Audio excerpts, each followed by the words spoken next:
Hello and welcome to another episode of History Hacks Sharpshooters with me, the baby-faced Napoleon nerd Zach White, and everyone's favourite tweed-clad Napoleonic expert, Marcus Cribb. Marcus, how are you doing?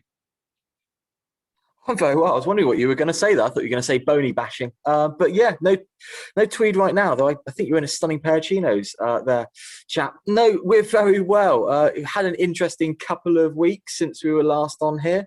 There's lots of sharp news with the more details of the latest book coming out, and a reenactor trying to repel the French off the Isle of Jersey with a musket, which was relatively amusing / irresponsible, depending where you stand. But I thought it was relatively funny. I had a little chuckle. I'm not going to lie. See, I thought at one point that you were going to be sent, because you're a reservist, as people probably know, because you bang on about it often enough, as is your way. I thought you were going to potentially be sent to, like Guernsey or something as, a tactical reserve to defend the Channel Islands. And then I realized that this was actually quite a bad idea, because if the army sent you to the Channel Islands, you'd be rubbish on sentry duty because you'd just be looking at the Martello Towers the whole time. Yeah, that's right. And I'll be probably trying to load the cannon and go, yeah, these would be good. I'll be really distracted. It'd be the worst place to send me. We've got World War II defences there, Napoleonic, Revolutionary Wars, and just about everything in between. The history of the Channel Islands is fascinating, and it's still got a serving defence unit down there, the Jersey Militia, part of the Royal Monmouthshire, Royal Engineers, and so the history goes on. But one chap taking the defence of the Channel Islands into his own hands by fight, tap, spit, pour, fire, Sharpe style. You never spit a ball down a musket, but that's the thing for another time. Yeah, it was tongue-in-cheek. Let's just put it at that. And sometimes in serious life, a little bit of humour goes a long way. Absolutely. And we should just emphasise, in case anybody's concerned, there wasn't a bullet in the musket. And even if you did try and fire to somebody who's a kilometre out at sea, the musket doesn't have the range, so they would never have hit them anyway. So you might as well have thrown a rock at them for all the danger that you were going to inflict upon them. And I think there's a daily or at least a weekly cannon firing from one of the forts there. So you could maybe wrap it up as a reenactment. There's certainly a Battle of Jersey, so we could have a nice little reenactment event and just invite the French along. And we're all friends now. For now, anyway. Shall we talk about times when we weren't friendly with the French then? Because that's kind of what we're here to do. Yeah, which is a lot of our period in our bag. It makes it quite difficult to be friends with the French when I was reading the other day about the Portuguese sawing a French officer in half. I presume alive. They never actually stipulate, but I'm presuming they held him down alive. And then the monks by the side of the road who were mutilated and murdered. It does feel slightly less friendly than the jollities that we had over fish. This is true. Although we talk about jollities, but if people have seen the cartoon for today's episode, they might have noticed that Marcus and I might not be on the best of terms by the end of this. And I was thinking we should probably subtitle this The Breaking Up of the Bromance, because today we're talking about the 95th Rifles, a topic which Go on, my boys. I'm not necessarily in tune with Marcus on. And I think I got a little bit of stick online when I offered the suggestion that despite what everybody sees in Sharpe, the 95th Rifles might not have been the gods that everybody likes to portray them as. Yeah, I mean, there's gods and then there's demigods, isn't there? I mean, Alexander the Great, thought he was descended from gods. Hercules, demigod. So that's the kind of level we're at, isn't it, Shirley? So you're now trying to say that the 95th Rifles folks were demigods. If they were demigods, where does that leave Wellington in your book? This concerns me deeply. Well, we got accused of starting a new religion over the last couple of weeks, didn't we? So by one of Napoleon's biggest fans, and by using sense of humour, I think they had a sense of humour failure, and we were accused of starting the Church of Wellington. And it sounded quite a lot of fun. I think we were going to burn some biographies of Napoleon and drink very good wine, which sounds like a good religion in my book. I'll do that every Sunday. Sounds good. Well, let's actually do some history, shall we? Before everybody stops listening. So yes, you're right. We are going to do the 95th Rifles, the Sharpe's own regiment, that green coat that he wears so proudly.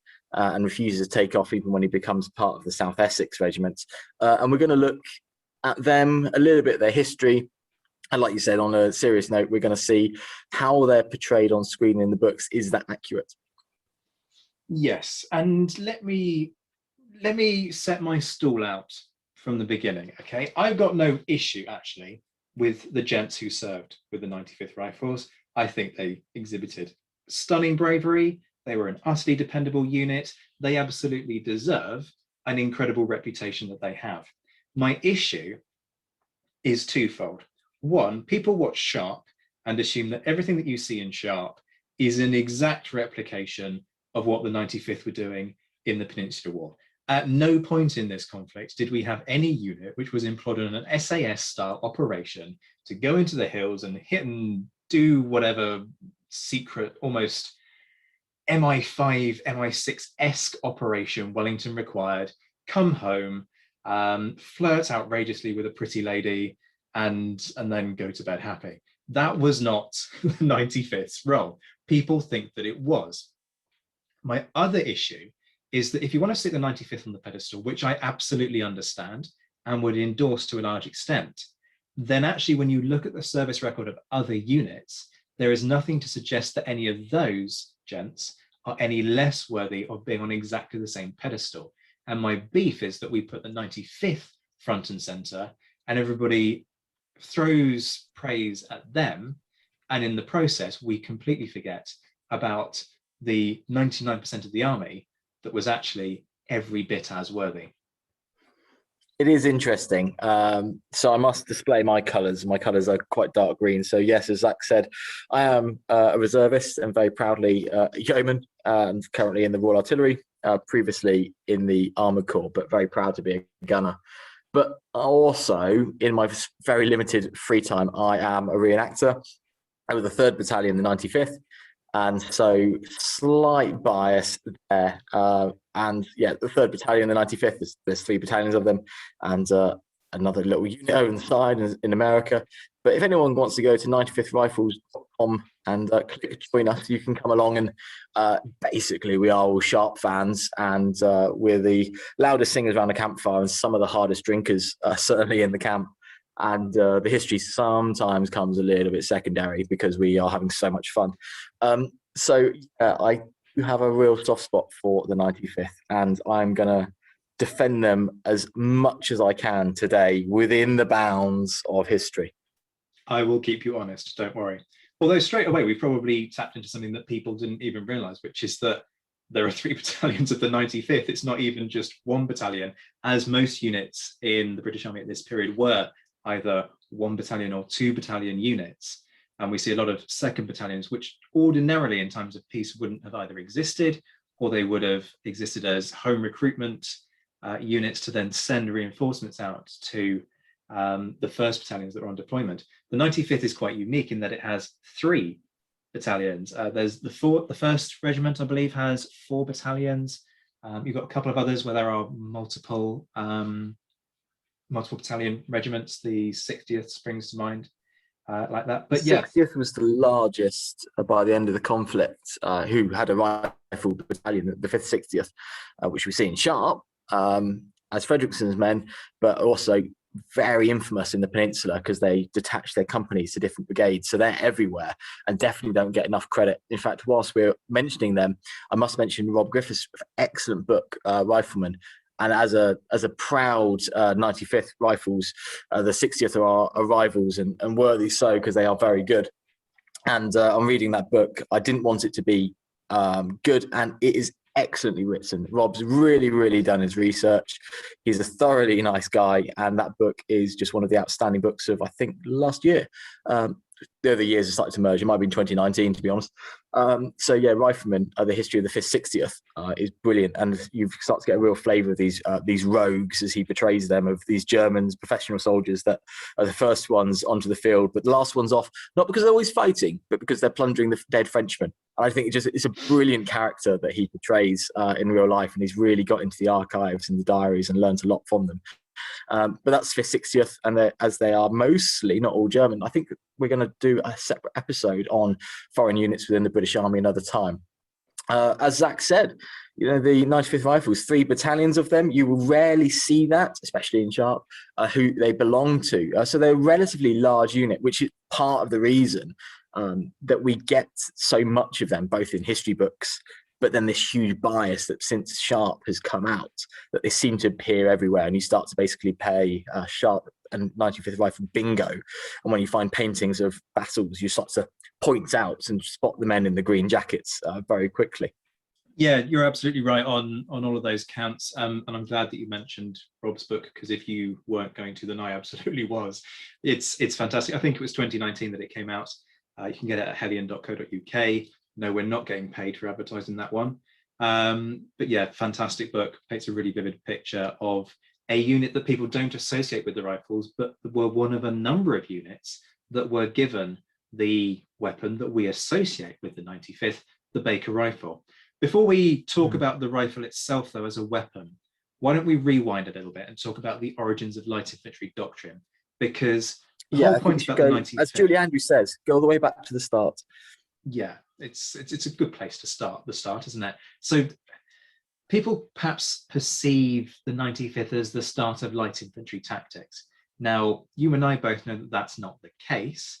Actually, there is a much longer history of light infantry doctrine, not least the fact that you have within every battalion something called a light company. Now, the light companies are skirmishers. They're designed to go forward with their weapons, and they are the Sharpe-Shooters. That pun is entirely intended, to pick off the officers, to whittle down the enemy's ability to command effectively, so that when the main formation hits the main line, actually they are much less effective as a cohesive fighting force. But that has a much longer doctrine. Yeah, so this mostly, not completely, comes around because of the American Revolution, the American Revolutionary War, American War of Independence, whatever you want to call it. But that's where a lot of the British doctrine came out, both working with Germans within the British Army and finding their kind of ground in the woodlands. Rather than traipsing across this too much, I'm just going to point out that I did an episode with Robbie McNiven, Andrew Dorman, and Josh Provan on the origins of the British Army, and we focused a lot into that. And actually, we're hoping to do a part 2 on General Wolfe anytime soon. But I learned a lot from Robbie's Osprey book, and they're talking about how this came about, and actually they were forming small battalions of light infantry there, as well as famous units like Roberts Rangers that people might have heard of. People starting to wear green, and actually some of them wearing brown, and both trousers and jackets, different hats that were more practical, cutting uniforms differently and using different units. They also raised a small cadre of riflemen under Major Ferguson. So we actually started to see riflemen in the British Army back in the American Revolutionary War.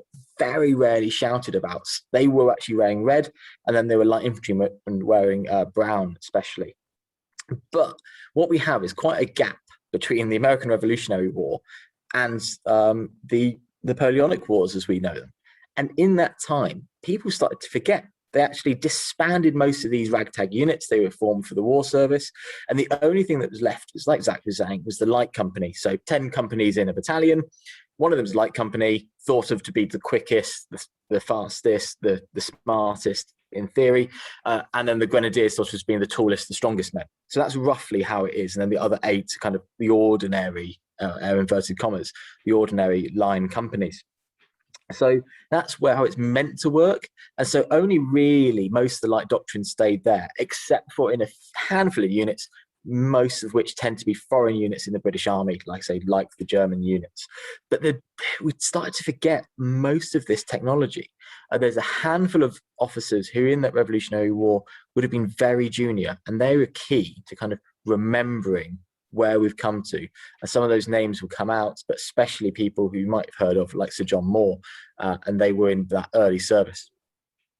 Yeah, I'm glad you picked up the point about the uniform colour, because what folks perhaps aren't aware of is that, unless they know about the red coats in particular, is that during this period, the idea behind the uniform was that it was meant to stand out. It was meant to be imposing, so that you knew who your guys were, in effect.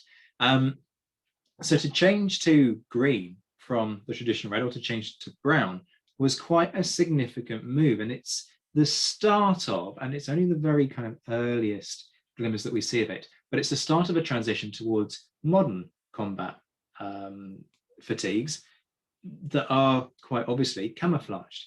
But the point is that if you're wearing green, clearly you're going to be harder to see in a field. Now, that doesn't work perfectly because actually you've got gunpowder during this period, which creates a massive puff of smoke. So you can absolutely see when somebody's fired at you, but it does help a little bit with that element of disguise. So the rifle, how does it work? Well, the rifles, this is part of why everybody loves the almost sort of the sexiness of the 95th Rifles, because they've got this new weapon and it's a better weapon. Because let's face it, guns during this period were not particularly accurate, were they? The Tower musket had an effective range, and by effective range, I mean that you could hit what you were aiming at of about 80 yards, call it 80 paces. Now, the rifle was lethal at 300 yards. Now, there's a caveat to all of this, which is that if you're aiming at a big shape, like a big enemy formation, actually the odds are you will hit that formation at a much further distance, perhaps even as much as 500 yards. But the point is, in terms of precision fire, the rifles were far, far effective. So Enzel Baker, who designs the Baker rifle, is by no means the only person designing rifles during this period, but he's the one who gets the commission from the British government to produce his weapon in large enough quantities so that it can be used to equip what initially is an experimental corps. So that's where it really comes in. We've actually already got the 5th 60th using rifles in green. They're actually green jackets with red facing, so it's quite bright red. And so they set up this new unit, the Experimental Corps of Riflemen. It's formed from a couple of different select battalions across the army, and most of them are written to, and they're asked to provide a captain, a lieutenant, an ensign, which is equivalent to a second lieutenant today, 2 sergeants, 2 corporals, and about 30 men. And they're meant to be handpicked. It's only ever meant to be temporary, and this is purely an experiment. Think of it like a project working group or a police task force. They're going to go away, do a job, and then come back later. And so they're asked to send basically their best men. And this is the basis of the beginning of the Experimental Corps of Riflemen. Azil Baker, he's got his Baker rifle, then not good to call that, but we're going to call it that today. And yeah, it's got these grooves, it's got slow spin, really slow spin. It does not making the ball turn like it's coming out of a tennis like ball machine. It's got a really slow, and it's just keeping it accurate. But actually what they are experimenting with is, can a British soldier both use the weapon and the light infantry tactics successfully at the same time? And there's a slight theory that actually maybe our continental cousins are going to be just naturally better at it. And it's quite interesting to find that during these trials, they actually ask for more Irish soldiers within the Experimental Corps of Riflemen because they think the Irish are better suited for it. So actually quite early on, we end up with quite a strong Irish flavour within the 95th Rifles, which might be an inspiration for Sergeant Patrick Harper, or it could just be coincidence because there were so many of our Irish friends within the British Army at the time. So that's where we kind of get to. They're formed into companies. They're under the overall umbrella of General Coote Manningham, who's the regimental colonel, and then there's a commanding officer, Colonel Stewart. Just to give you a bit of a background, a regimental colonel decides things like dress and doctrine and champions them at a higher level. Coote Manningham's a really interesting character. In fact, I just found out his grave is very close to me at work, and so I made a little pilgrimage there the other day, which was nice to do. And what they start to do with them is dress them in green. And they do quite weird things as well. They don't just train them. They start to think of them as individuals, which for the British Army at the time is quite extraordinary. They actually build them a library for the private soldiers to encourage them to read and to learn. They give them lectures. They give them a schoolhouse and teaching. And they do something which is very unusual. If you've heard some of our earlier podcasts about the structure of the British Army and what it means to be a soldier and officer, this one might be a bit more of a shock. They encourage the men to get to know the soldiers get to know the men. They actually give prizes for the fastest men, and they especially give prizes with money for the best shots. So marksmanship, the principles of a rifleman come really ingrained into them. There's certain points where they actually can wear a badge on their hats if they're a first and second class shot, so they're better. They can do a tighter rifle grouping. Shooting is all about how closely together you can make your targets fall on the target, because actually that's showing consistency. So that's what you're trying to do, make it consistent on a target board. And so they're getting that. And there's points, actually, they parade them within their first, second, and third class shots. So they're actually kind of highlighting, you know, you think today the SWATs of the class, well, actually, you all get to stand at the front. Don't you all look good? And you get a nice little badge. Sounds like Will from the In-Betweeners. But they're also getting pay on top of that. So there's a real incentive to actually be better and be a better shot. And that's what it's all about. They do long times away. They call it a camp. Long time away in the woods and forests where they skirmish. And this is in 1800. It's not long into that they get their first expedition overseas. Yeah, let me just come in with a slight caveat, because you are right. The rifles are part of this kind of pioneering of a new trend in how do you treat a soldier, and is there a better way of engaging with your men? And what you say about that interaction is absolutely true. And it's something that Wellington, a decade later, is lambasting many of his officers for, in the sense that they're not doing the basics. They're not doing the basic duty of making sure that they are in the right bivouacs and making sure they have what they need. So there's absolutely something there. At the same time, though, this should be seen in the bigger context of other reforms that are going on in the army during this period. And I've mentioned in the past about the Duke of York and how he is heavily involved, having presided over a bit of a shambles, really, in Flanders in the mid-1790s. He comes back, and this guy's commander-in-chief of the army. He then starts to implement reforms. So he weeds out things like child officers, people who've enlisted at the point of birth by their family. You know, they buy a commission, and then by the time that they're 18, they have the seniority to be able to purchase their way up to colonelcies. So it's part of a much bigger move. But you are right in what you say. So their first time overseas actually is 1800 in August. So they're formed in January 1800, and by August they're deploying overseas. Relatively rapid. Again, they're actually still officially detachments from their battalions. So 3 companies of them to go to North Spain and take part in an amphibious operation near Ferrol on the northwest coast of Spain. And they go ashore, they fight up through the sand dunes and onto these huge cliffs against Spanish troops. And they have the opening shots of this campaign and force the Spanish back. Ultimately, it is a failure. And within a few days, they're back on board the ships and are pushed off. But that's not down to them. That's just down to how the campaign is fought. It was always a bit of a kind of a test subject of Spain. You know, Spanish are later our allies for lots of the Peninsular War. You think of them as allies, but from this era, think of the Battle of Trafalgar. It is a French and Spanish fleet fighting against Nelson. So the Spanish are in a kind of Catholic alliance with France off and on, and are enemies in 1800. So they do go there.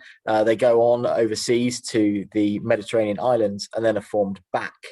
By that time, they come back. The remaining companies, lots of them have been disbanded from various records. We think some of the men managed to stay back in the UK, back on the south coast. So they come back and they're based around Horsham in Sussex. And from there, actually, they start to bring in more men from the militia, and actually the Irish Fencibles, which are a home service unit for Ireland, and they bring in more experienced men from here. And that's where they actually start to expand from the experimental corps rifles to briefly the rifle corps, before they then later gain their numerical regimental number of the 95th Rifles. So this is still in the experimental phase. There's some really nice illustrations from this era. We'll share them online, but we'll make sure they are available. And I recommend people to Google this. If you Google experimental corps rifleman, they're actually given this really nice like bowler hat with a feather. You'll see them lying down, doing what they call the orthodox or supine position, which becomes famous as the Plunkett shot, which on Twitter is like my cover photo, because it's just fun to do at reenactment events and slightly scare the Frenchies. And as Zach said, look sexy in front of the public. So we do lots of that kind of stuff. And they were still experimenting. They were still trying these different shots, and they are literally writing the manual of how to fire this rifle, because it's shorter, because it takes a long time to load. So they're trying to force it down the rifling. It's in a greased patch, so it actually takes a lot of energy. They were initially issued with a short mallet to try to hammer down the ramrod, but they found soldiers just could not be bothered with this and were chucking them away. So actually they prefer just to basically cut their hand, ramming it down. It makes it a really difficult weapon to load lying down. But because it's a shorter barrel than a musket, it's a really good weapon to fire lying down. So there's this bit of this like give and take, and then they're trying to work forward as pairs, and they're going through all of this until, as Zach says, in 1801, one of their first big engagements is actually on board ships. Yeah, so they are in April 1801. They're involved in Nelson's fight at Copenhagen, which, if folks are kind of wondering where does that fit in, if you've ever heard the famous thing from Nelson where he takes the telescope, puts it to his blind eye and says, "I cannot see the signal," that's Copenhagen. It's actually the first of two trips that the British make to Copenhagen. Yeah, we go back to Copenhagen in 1807 with Wellington and Sharpe's Prey, one of my favourite books. We do, and then we basically bomb the Danes into submission to force them to give us their navy, because we don't want it to fall into French hands. Copenhagen's such a beautiful city, and we do flatten it. We do. I love the Danes and I love Copenhagen, but yeah, it's a bit awkward. Little bit awkward. I mean, it's one of those dark things that we have to pay due diligence to. And then in 1803, they get Sir John Moore, don't they? Because he's given command of the Kent coast, and in the process, he's involved with the training of the Rifle Brigade. And Moore is quite kind of a humanitarian individual when it comes to the training of officers. This is a guy who doesn't really believe in flogging at a time when, as you guys know, because I'm always boring you about it, the army is absolutely invested in the idea of flogging people if they do not do as is expected of them. You must be a bit upset at Moore. You know, you like whips and chains and tying people up and flogging them in a battalion square, and he doesn't really go in for that. It's a bit more mundane. He doesn't. He's very kind of 20th century in his approaches, and isn't into the whole kind of dungeon style tie people up and whip them. Yes, go on then, mate. That was one of Steve Smith's, the History Hacks artist, brilliant ones of having you and Alina all tied up. So John Moore comes in, and actually he takes two of the units with him, and the 43rd and the 52nd, and they become redesignated light infantry. They go from Horsham in Sussex, one of the original home of the Rifles, and they then move down to the south coast, down to Shorncliffe Barracks, which is still in existence down the south coast, and that's where they start to train as a group, or as we would call them, a brigade. And this is the formation of the 1st Light Brigade, where you have the 95th Rifles, the 43rd and the 52nd Light Infantry working together out into the little hills around Shorncliffe, and starting to really work not only in pairs fire manoeuvres, but in large screens. Can you send out the majority of 3 battalions of men and screen a large area? Can they live off the land? How are they going to be choosing the grounds and away in camps? Well, they won't necessarily be living in tents. We want them to be right out into the hills as much as possible, but really trying to push. They always want the skirmishers to push forwards rather than just being reactionary, which was a little bit more common with a light company, because they want to be close to their parent units. They, kind of like, I think of it, umbilical cord.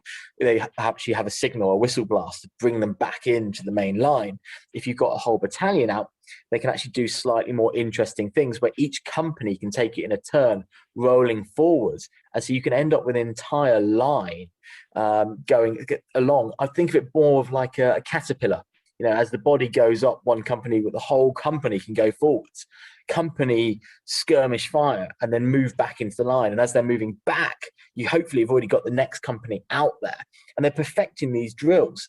And this is where they start to get this reputation of the Light Brigade being cleverer than everyone else.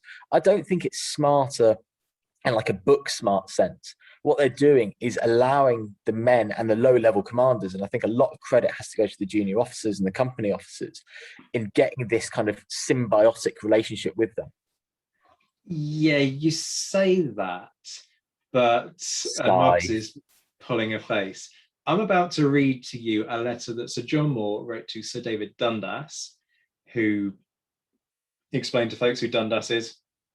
He's the boss of the army, in effect. Yeah. So this is as high as it goes. This is written in December 1803. The 5 companies of the 95th the 95th Regiment, are a very active, stout body of men, perhaps the best for service in the brigade. There is a good military spirit in the corps to do their duty and to distinguish themselves, a desire to form something quite different from the rest of the army without having sufficiently considered or previously determined in what the difference was to consist, has prevented the regiment from being formed upon any one system. The eternal changes which have been made have occasioned inaccuracy in drill and uncertainty in movement. Lieutenant Colonel Beckwith is not an intelligent officer, nor is he calculated to command a light corps, nor are the other field officers that I have seen good exercising officers or experts with their men in the field. Thus, good materials have not been made the most of, but still there are some good officers in the 95th. The non-commissioned officers and men are intelligent, and it is a corps which will be useful and do its duty upon service. So not damning by any means, but not a ringing endorsement either. So I think there might be a reason for this. What I was finding in the initial formation, which is only 1800, bear in mind, so only 3 years before this, is they overstaffed the regiment, the experimental corps, with officers, almost twice as many as they needed. The reason for being is they could then basically interview and keep their favourite, the best officers from that. So there might be an opportunity there when they're saying the field officers aren't great, but the NCOs, the non-commissioned officers, your sergeants, are very good. Actually say what we can do is get rid of a lot of these officers, send them back home to their units and to other units, and get in some fresh blood, get in some more intelligent officers. So there might be a counter argument to that to say it's actually a very clever, really written document saying the regiment is good, the corps is good of the regiment. Now we're back onto CORE, corps. It's going to get confusing very quickly. And the corps of the regiment's very good, the men, the NCOs, but the officers aren't really pulling their weight. So what we're going to do is get rid of the officers, which is, slightly controversial. So the officers are bad and the men are good. That goes against this kind of like snobbery the British Army has. So let's talk about their service record more broadly then, because everybody knows that they rise to fame, if you will, as a result of their service in the Iberian Peninsula, in the Peninsular War. And most of them are out there for a heck of a long time. So the first 95th goes out with the very earliest deployments. So they're from September to January 1809, which is the first campaign that liberates Portugal for the first time. Wellington is then superseded by Sir John Moore, and then has to run for the Spanish port of Coruña because of other developments within the peninsula. We'll fill you in on the full details another time, but one thing that I would say is that it's at that point that he has to pull back that Moore realizes that this whole idea of don't flog at all really doesn't work, and that sometimes you've got to use the lash to really make the men do as you want, because the plundering starts even before things go catastrophically wrong.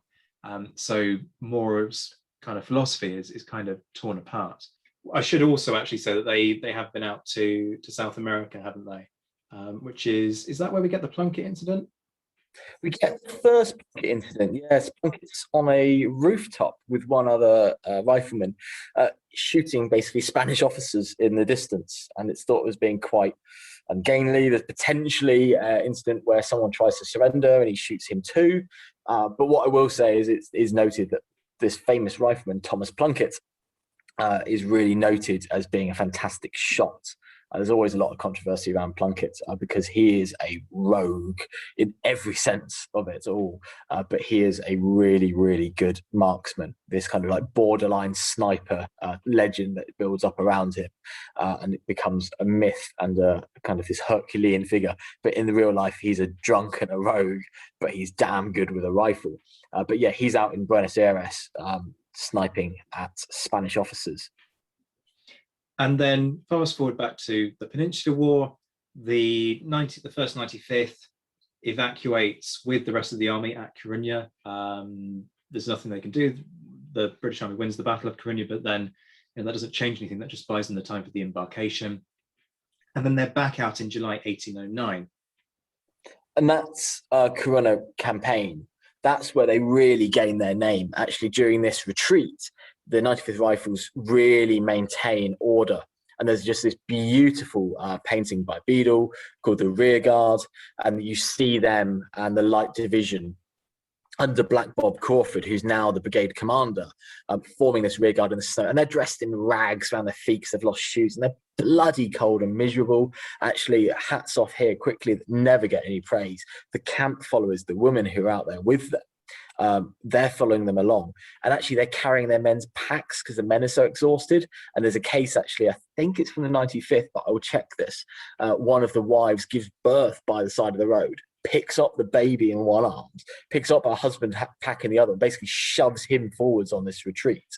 And then they have to fight the Battle of Corunna. And in that whole episode is when we get Plunkett, who runs back, shoots a French junior general, and to prove it's not a fluke, when his aide comes to him, because he's about 300 yards away, he then shoots the aide as well before running back, and is chucked a coin for his efforts by one of the observing generals. There's a lot of debate over the distance. Some people try to say it's as little as 100 yards. Some people have claimed wild things as many as 800 yards, which is an obscenely long distance. But from some of the best knowledges of this particular incident that I've found, battlefield guides and 95th Rifles experts, it's safe to say 250 to 350 yards, so quite a bit of distance, and certainly over that of the musket, which is why it was noted at the time. And that's where we get Thomas Plunkett, the famous Plunkett shot, firing this orthodox supine, lying down position, and not just one lucky shot, but he fires again and shoots the aide. And it is fantastic shooting, really. Yeah, and it's a fair point that they do stay together during the retreat. But why do they stay together during the retreat? Because Black Bob Crawford is a flogger, and he's absolutely vicious and unrelenting in terms of his discipline, which again just goes to show to more that actually sometimes you got to resort to dirty and unpleasant methods to do it. Now, in fairness, Black Bob kind of he keeps that kind of focus on iron hard discipline all the way through. In fact, when the rifles go back out, and you'll correct me if I'm wrong on this, I believe Crawford goes out with them, and he tries to march the rifles along with a few other units to Talavera. He can't quite get to the army in time, but he does this incredible feat of marching the unit something like 40 miles in 2 days. It is, yeah, I think it's about that distance. They're a day late, sadly, but they basically drop their packs, they drop the wives and the baggage, and so they just march with their rations for a day, and they just march fast. It is a shame that they missed the battle, actually, and it's always a bit of a joke that it's one of their amazing feats, because it's such an extraordinary, let's almost say superhero effort with, let's put it into perspective as well. Their shoes that they're wearing, which is leather shoes with a leather sole and a few hobnails, and are bloody uncomfortable things for long distance. Spanish roads being infamously bad, kind of flint, jagged stones, if you can even get to a road in the blistering July heat of Talavera, and they're pushing themselves to get there, knowing their friends are in need. Yeah, Black Bob Crawford, he's one of yours. He's a flogger.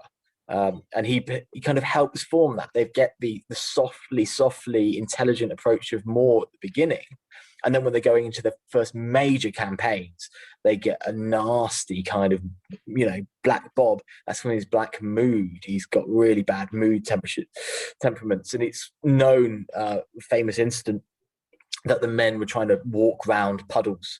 Nothing upsets a General more. So what he does is he marches the whole lot back, so they all march through this puddle, and he observes them all scowling, and then he says, any man gonna go around it, he'll flog them there on the spot. So not a particularly nice man, but without any sort of spoiler alerts, he does die in the great sieges, and his men mourn his loss deeply from that. Absolutely. The one thing I will say in Crawford's defense is it's not just the rank and file that he's unrelenting to, because I'm sure I remember, seeing as you're talking about puddles and rivers and so on, I'm sure I remember reading recently an instance where an officer makes one of his men carry him across a stream because he doesn't want to get his feet wet. Yes. And Crawford sees this from the back and bellows, I demand that you put that man down right now. Drop that officer right now. And the soldier does exactly what he's told, because he's got an officer bellowing at him. He's got no choice. He literally just dunks this officer wholesale into the deepest part of the river. And Crawford bellows at the officer, "You will walk back, and then you will walk across this river, and I will not have you being carried by your own men." So he's like that with everybody. He just doesn't suffer fools at all. To be fair, that would be a fantastic scene in Sharpe. I can see that with all the baggage and the snobbish officers, or even the epic 1970 film Waterloo with the pig in the backpack. And I can just it would have been a fantastic scene to actually have included, even if they didn't write in Black Bob Crawford. Even Wellington shouting that you shouldn't have officers being carried by the men through rivers. It would have been quite an interesting one. Yes, I've heard that account, so I believe that to be true. So we've got them to Talavera, and to keep the momentum going with this story effectively, they're there throughout. The 1st Battalion, 95th, and the elements of the other battalions are there throughout the conflict.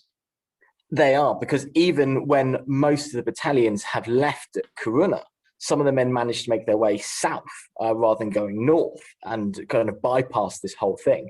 That's some very interesting cases where some of the men are taken prisoner and they escape and head south. They are formed into 2 units of the 2 battalions of detachments. And these are these kind of conglomerate units. They have got no colours. They draft officers over from other units, but they are formed. So 2 full battalions. They're quite large units. I think about 650 men a unit. And they try to give them regimental identity. They try to split like the Highlanders and the Rifles into the first ones. So they certainly are there. They actually form a full company of 95th Rifles. I think there's about 80 of them there. And they fight during the Porto campaign. At Grigio, they're the first skirmishers into the field. And they push up onto the French left flank.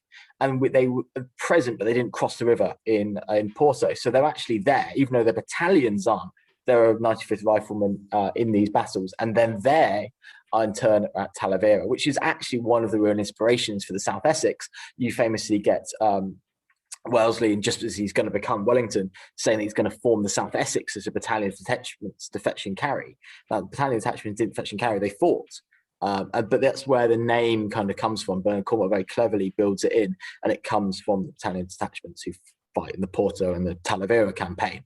So they're there, and that's what I quite like about Sharpe. The history, he says isn't right, but it's a golden little thread that nods to the real history. So there certainly would have been riflemen around the Porto bit as well as at Talavera, even though there's no eagle taken at Talavera. If only I knew somebody who was writing a book about Porto. Everybody drink, Marcus is doing it. But yes, back to the story of the 95th. So as I say, they're there throughout, all the way to June 1814, and they're formed into the Light Division, and they are joined for much of it by their colleagues in the 2nd and 3rd Battalions of the 95th. So the 2nd 95th goes out as a battalion from September to January, along with the 1st Battalion. And then detachments are there from September 1810, so a bit later, admittedly, until September 1813, at which point the full battalion is present until the end of the war in June. 3rd, 95th, again, you've got detachments. They arrive in October 1810, slightly later. And then in September 1810, the full battalion joins them and again is there throughout. So the 95th absolutely were there for a huge proportion of the Peninsular War, and they absolutely deserve the battle honours that they gain in the process. They're also one of the few units that at the end of the war, when they're in the south of France, get on some boats, go over, fight the controversial Battle of New Orleans. Did Britain win? Did it lose? I lost, but it's a fantastic battle where Ned Pakenham, the Duke of Wellington's brother-in-law, is sadly killed, leading on the fights. They actually then get back on a boat, heading back to Portsmouth. Before they even get to Portsmouth, hear that Boney's landed, land in Brussels. From Brussels, when they hear the famous "He's humbugged me by God," and Napoleon's on the road to Brussels, march, and the first casualty of the campaign is a soldier from the 95th who dies of heat exhaustion during the June campaign. He marches all the way from Brussels to Quatre Bras and dies of heat exhaustion and marching so fast. And then they fight the Battle of Waterloo. So the 95th Rifles, not only do they get that honour, they go forwards, backwards to America and back. Someone might have died in actual fighting as well, but the 95th. Yeah, I mean, I'm just going to say the first British casualty, perhaps, I'd let you have that, but not the first casualty of the Waterloo campaign itself, because day one you've got Fighting across the border with the Prussians. Yeah, exactly. The Just Prussians British are casualty. defending the border, and then the Saxe-Weimar Brigade holds off Well, the French at Quatre-Bras on. I feel like we might come back to Waterloo, Zach. I feel like we might Yes, come but back to that. just before our international friends start getting angry with you about saying it's all about the British, other people died before that guy. So back to Peninsular War for a moment. You've got the 95th. Yes, they're part of the Light Division. But again, we come back to this thing that I'm going to keep banging on about throughout this episode, that it's not just about the 95th. What? They form the core. Marcus is perplexed by this concept. They form the core of the Light Division, but I want our listeners to think for a minute, how many of these have they heard of? Because I'm going to name the other battalions of the Light Division.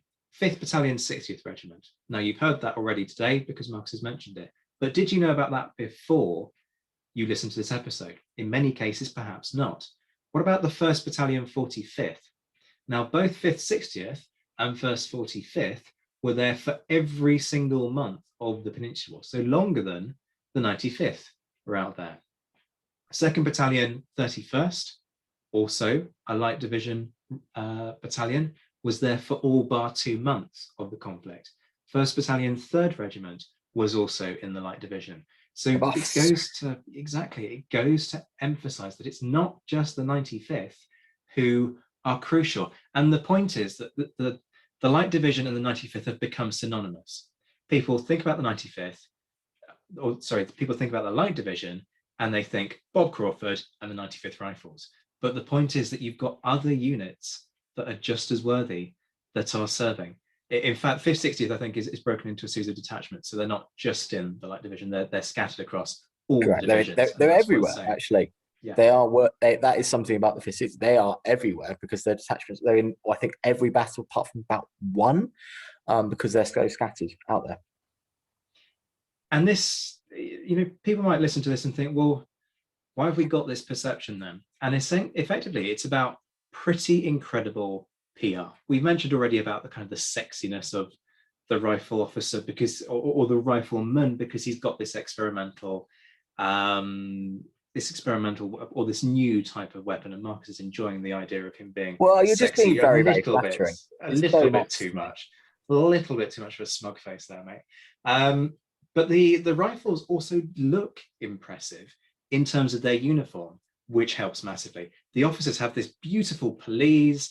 They're decked out in green, plenty of piping across the front of their jackets, and even Rifleman Harris, who has to go off on an errand and is accompanied by a couple of his officers, he marks down in his memoir the fact that he remembers going off on this, being given this task, and he notices that the officers are getting the eyes of the local ladies because of how kind of great this uniform looks. And that is then perpetuated by the fact that a lot of the early accounts that we know about, and there are many accounts from this conflict, but a lot of the early accounts that were mainstream came from 95th men and officers. So Edward Costello is a very famous one. Rifleman Harris. Now, Rifleman Harris doesn't actually appear in Sharpe, but there is somebody called Rifleman Harris. Benjamin Harris, Dorset boy. He's a part-time cobbler and shepherd from outside Blandford, and he's illiterate. It's worth noting, but one of his officers bumps into him well after the war and thinks he had an interesting story. I wrote it down. That's one of the most famous ones, along with Costello, and quite a few others actually. They get that early, they kind of foot in the door first, aren't they? Yeah. And I think that's probably why they're then picked up by Bernard Cornwell, but also by the famous book Death of the French, aka Rifleman Dodd. And so they get a standalone book about a rifleman who gets separated from his unit, but he does go off into the hills and perform SAS style raids onto the French, and that inspires a lot more generations as it comes. Now, Zach is shaking his head. I mean, I'm just going to say right now, if you're going to call 95th Rifle sexy and cool, then I'm going to take it. But you're shaking your head at this kind of overall PR, the 95th Rifles taking quite a lot of the limelight. Yeah, you're absolutely right. They completely do. I mean, if you think about the officers as well, George Simmons, Jonathan Leach, Harry Smith, who Mm. famously marries Joanna Smith, and Lady Smith out in South Africa is named after her. Um, there are so Kincaid as well, John Kincaid. There are so many memoirs from these guys that, as you say, they always kind of get their perception in first, and that becomes very dominant because when people are trying to write the history of this period, it's very easy to get hold of this material about the 95th. And so that dominates the discussion. And I just think it's worth saying to listeners, these items are out there. They've been in circulation for 150, 200 years pushing. So Rifleman Harris, Kincaid, Costello, Harry Smith, they're out there. Normally they're available off very low cost. I think some of the Kindle versions, the ones that are out there for 49.99p, with your great British pounds, or probably even in less with euros and foreign currency. So I strongly recommend people get hold of things like Harris, Costello and Kincaid. Sometimes they're actually put together as a little anthology, and they're still actually quite dirt cheap. And you can buy them from little independent publishers and things like that in second hand. And they're a really good read. They're written of their times. They use quite funny language, and there are actually some good bits of soldier humour elbowed into them. You've got to think who they were writing for. Some of them wanted to be famous, and then people like Harris, not so much at all. It's quite an honest series of accounts, and we will have referenced it a few times so far in the series, and I think we'll reference it a few times again. But I recommend to people that they go and find these accounts because they don't cost very much money, and there's normally a few secondhand copies. I've got 3 copies of Harris. I don't even know why, kicking around. I think I just bought them by mistake. And they're just a really easy read, and they will give you a really good insight into the 95th.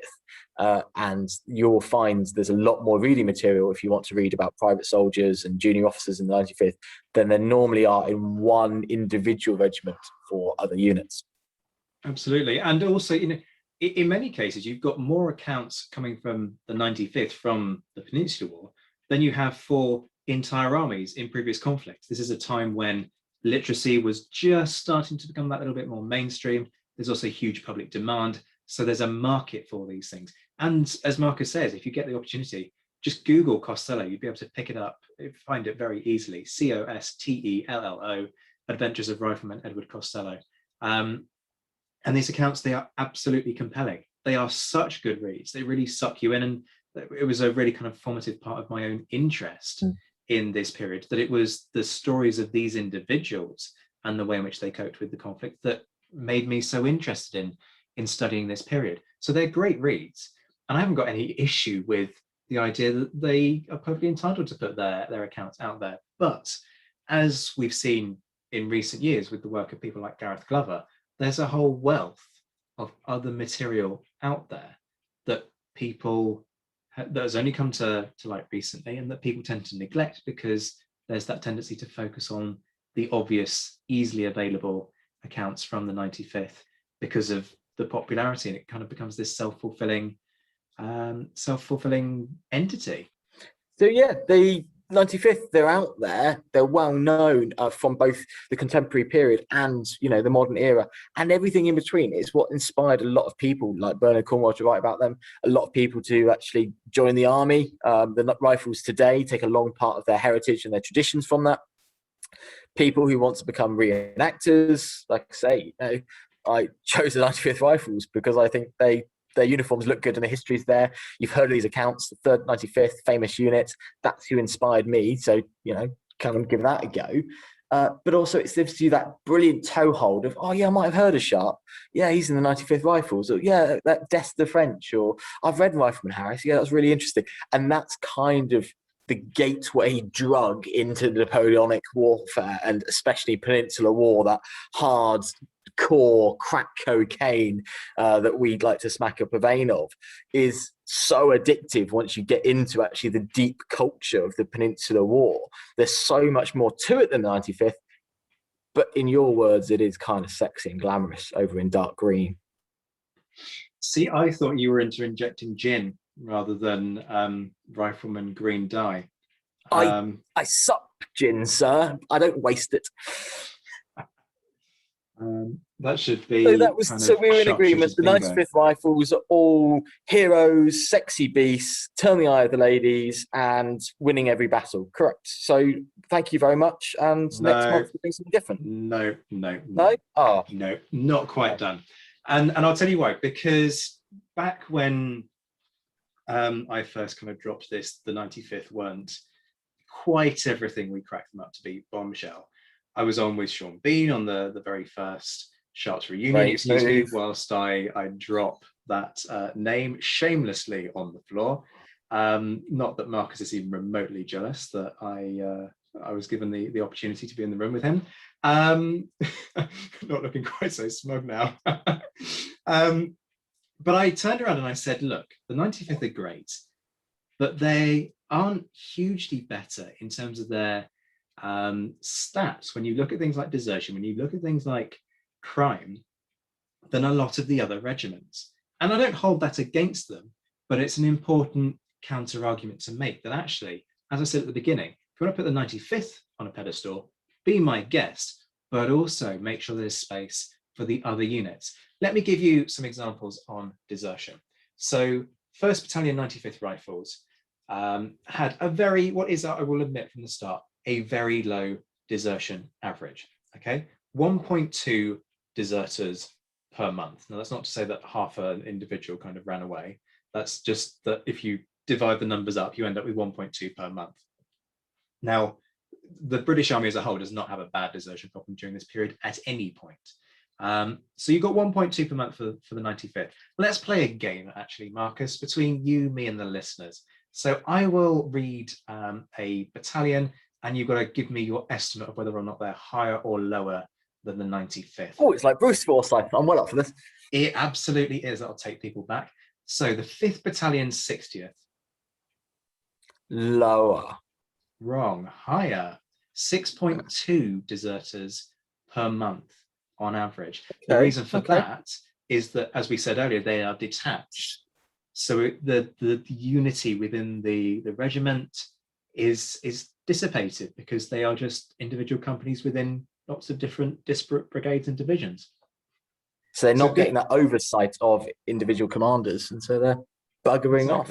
Exactly. So another rifle regiment, far worse, but for a very significant reason. How about this one? Higher or lower? 1st Battalion 88, the Connaught Rangers, who for listeners have a really bad reputation for being utter rogues. I think that's rogues who are rogues, if that makes sense. So I think lower. You're absolutely right. They are lower. And I've just realized that because I sent you my notes earlier, you've got the answers in front of you. No. I'm not reading. I'm playing fair on this. I'm quite enjoying the game. Fair enough. You're absolutely right, but only fractionally. So 1.1. So it's not like there's a big difference between the two. So you start to see where this argument is coming from. Let's take some units that people perhaps really haven't heard of. So the 1st Battalion 48th Regiment, higher or lower? Then the 88th? Than the 1st 95th? Marginally higher? Nope.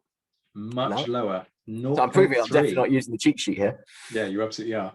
0.3 deserters a month. Let's speed it up a little bit. 1st Battalion 45th, higher or lower than the 1st 95th? It's going to be really similar because they're in the light division. Lower.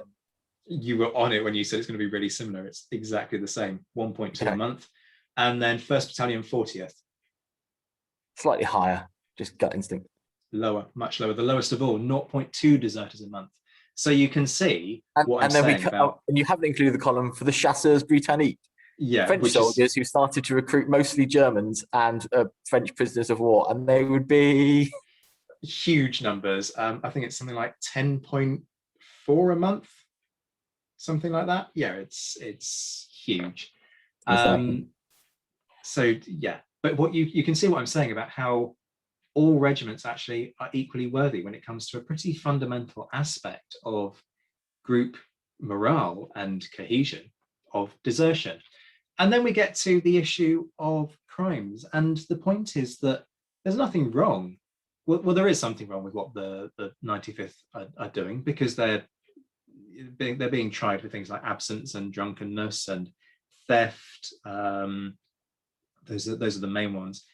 But there's an important point here, which is that they're all exactly the same crimes that other regiments are trying their men for. And so it's not like the 95th are actually doing any better, really, on the discipline front. Perhaps slightly better than, for example, the Connaught Rangers, but there are issues with consistency of available records.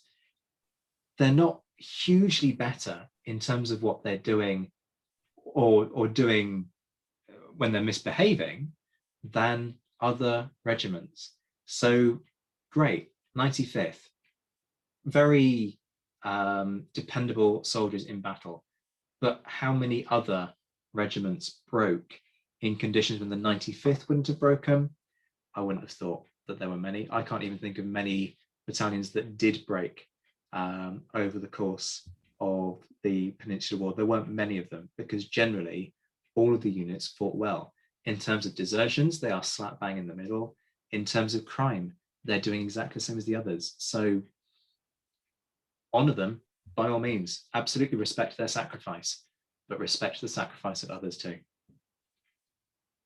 And I think that's where it comes down to. We highlight the 95th kind of as the gateway, again, the latching point of the history. But actually, are we doing disservice by not like mentioning the other regiments? Possibly, but by remembering the 95th, at least we're remembering the service of our fourth other regiments who were out in the Peninsula and Napoleonic Wars, rather than ignoring the era, as a whole. So I'd much prefer people to hark on about the 95th, as Sean Beaner's Sharpe, Bernard Cornwell's books, Rifleman Dodd, and they've read Harris, then they've never heard of the Peninsular War. They don't know who the Duke of Wellington is. They think Waterloo is a station, not a battle, and Wellington is a boots, not our greatest general ever. And that's why I like them, because it's very easy to reel people in with a little bit of pop culture. Come and bite my Sean Bean Sharpe. Right, got you. Now let's do some history. And that's where I think it kind of comes down to. And you can get really passionate about the 95th Rifles, because you then start to go, well, did you know about the Connaught Rangers? Did you know that they were charging down the streets of Fuentes de Unero, screaming in Gaelic, scaring the bejeebus out of the Frenchmen? No? Well, it's a brilliant story. Come with me. And that's what it's all about, really. Yeah, that is a completely fair counter argument. I would not argue with that for a second. I agree. I'd much rather. I mean, look, I found my route into this period through the Sharpe novels ultimately. But I think it is important that people go beyond Sharpe and go beyond the 95th and see the much bigger reality. I'm interested in what you say there about, you kind of using that to make them aware of, say, the 1st 88th and other units. How do other reenactment regiments feel about the attention that the 95th get? See, it kind of splits people. They're either deeply jealous because they don't have books and TVs and films, or they try to ignore it and think it's all potential garble. But I think they're secretly jealous. I will admit, I've said to friends and reenactors alike, well, why would you not wear dark green? And they genuinely think that red looks smarter. And I get the argument. They want to stand in line and fire volleys. And it's a really, with the colours blazing like the sun overhead, pipes and bagpipes and drums. And that's great too. And that's certainly, going to be the mainstay of a British army. Your skirmishes are slightly unusual. And I've got a soft spot for the units of the light infantry variety. Your light company of the Buffs, your 68th Durhams, and so many more, the Highland Light Infantry, so many more in between. I've got a soft spot for because they've got this kind of foot in each camp of a line regiment and light infantry and red and dark green all kind of thrown into the mix. And there's other units, out there, the Chasseurs Britanniques I keep going about. There's a relatively new reenactment group based in France for French people portraying a unit that fought with Britain.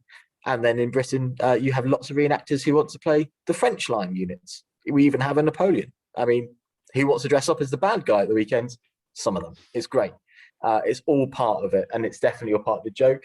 And a lot of camaraderie, and most importantly, for the context of this, it's about going out and engaging with the public. Reenactment has a really bad rap, and I thought of that until I went and tried it. And so that's my kind of a bit of a plug there. But genuinely, it's a lot of people, like-minded people who might like Sharpe, might like history, or just want to do something a bit different. But there's certainly a little underflow of history. And once that bug gets you for history, you can find it really addictive. And people can spend a lot of time researching stuff. And I just welcome that. I think it's worth, shouting out to this podcast, because I know they listen, my friends over in Canada who have taken their passion for history and reenactment and then made it into lecture series, both online over the last year, but they actually do them in person in Canada for the War of 1812. And so they're educating the public and the Canadian people and the Americans too about a war that's not as widely known as other conflicts. And that's great that we can highlight history through living history and a hobby. We all have hobbies, and some just happen to be with black powder, loud smelly things, and a bit of drinking and socializing at the end of it. But to me, it's about the history, really. So are the loud smelly things the reenactors or the guns themselves? Oh, definitely the reenactors. We've got weapons too, but the loud smelly things are definitely the reenactors, 100%. So do you feel that you've successfully defended the 95th honor tonight? I think so. First in the field, last out. They're still going to be the most famous. They've still got the accounts. But like we were saying, they've got these famous characters like Plunkett, who went off and did fantastic things. And yet he was arrested for being drunk and disorderly. And that's all part of, a rogue is a rogue, whether he's lovable or not. And the British soldier has always been that rogue, because he probably joined the army to get out of trouble. He might have got one of the local, village girls slightly in the family way, and he needs to get overseas. Is not a common situation. So this happened a lot, but they look good in uniform. And Tommy this, Tommy that, Tommy Plunkett, he's called upon when he's needed, thin the red line of heroes. Just sometimes they're a dark green hero too. All right, then. What are we doing next time? We're going to, it will be June next time. What folks perhaps might not realize is that we'll now be in the midst of campaign season. So what we're going to do for the next few... The snows are melting. The troops are marching. Absolutely. We're going to take you through some of the big victories of the Peninsular War, and perhaps even beyond, over the course of the next few weeks. So next month marks the anniversary of the Battle of Vittoria, one of the last great battles of the Peninsular War, but also the crucial battle in evicting the French once and for all from Spain. So we will take you through that next time. Beyond that, in July, we have the anniversary of the Battle of Salamanca, one of my personal favorites, one of the great victories in all of military history, doesn't just relate to the Peninsular War. And beyond that, we've got Asai, we've got Basako. There's loads for us to delve into for you. It gets into really rich pickings. I'm really pleased that Zack and I have chosen to do a Vittoria and Salamanca first, because anyone who knows myself from my social media, I've got a passion, which is telling people that Wellington was not a defensive general. He goes on the attack, he uses opportunity, and we get mixture of both of those in the next 2 episodes. So what we're going to do is a little bit more narrative. It's going to be slightly different structure. And after we do some big battles, we're going to start to pick some slightly different areas for that are barely mentioned in the books. And we're going to really indulge your history. And hopefully we've drawn you in by then. And we're going to talk about the foreign regiments of the British Army, people like the Chasseurs Britanniques, the 5th, 60th Rifles, Brunswickers. And we're going to start to highlight them and different elements around the British Army, as well as these great battles. We're doing all of that in June, July, August, and then that should take us on into the winter. And by that time, we might even be back down to May this time next year. So I can then start talking about Porto, Zack, isn't it, in May? I wouldn't know, but I do know this guy who's writing a book about it. Can't think what their name is right now, though. Sure, it won't be very good. This episode is coming out on the 13th and 14th of May, and the anniversary of the Battle of Porto is the 12th of May, 1809. So anyone listening should quickly go and grab a glass of port and toast the liberation of Portugal by from Marshal Soult by our good boy Wellesley and the men of his army. So, with Marcus having shamelessly publicised his own work there, thanks very much for listening. We will see you next month. And until then, stay sharp. Stay sharp, folks.